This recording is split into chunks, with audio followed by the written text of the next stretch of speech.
টিকটকে দেয়নি, টিকিটটা কী কারণে মানে দেয়নি আপনারা জানেন। তো আমি বলি আপনি আসেন, আমি আছি পরিবার বন্ধু, আমি ভরসা দিচ্ছি আগে আপনি ভালো জায়গায় থাকবেন।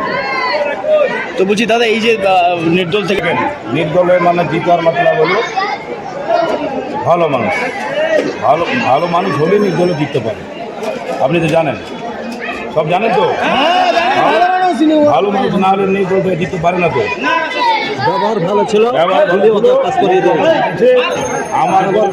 দেখে বলে দাদা আপনি যেমন ভালো মানুষ, আমিও ভালো মানুষ। গ্রামের লোক বলছে যে আপনি গরিবের বন্ধুর পার্টিতে, দিদির পার্টিতে, অভিষেক দাদার পার্টিতে আপনি জয়েনিং করেন, আর গরিবের বন্ধুকে দেখে জয়েনিং করেন। আমি নির্দল থেকে পঞ্চায়েতে জিতেছি, মানে আমি এখন টিএমসিতে জয়েন করি। আগে তো আপনি তৃণমূলই করতেন। এর আগে 5 বছর আগে আমি টিএমসি ছিলাম। কাজে কামে কী কারণে আমি টিকিটটা পাইনি, ওই জন্যে আমি নির্দল থেকে দাঁড়াচ্ছিলাম। যাক গ্রামের লোক আমাকে পরিচিত করেছে। আপনার কি ছাপ ছিল? টিকিট কাজে কামে দেওয়া হয়নি, মানে ওইটা মনে কিছু করি না।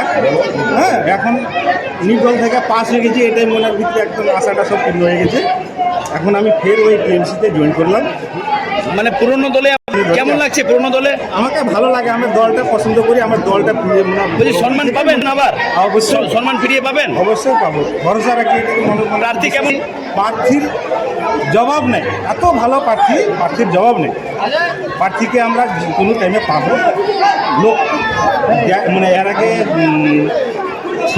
ছিল না পার্টিতে, এখন জয়েন করেছে, এখন নিশ্চয়ই মানে 24 ঘন্টা পাওয়া যাবে, এটা ভরসা রাখছি। কাজ করবে, 100% কাজ করবে।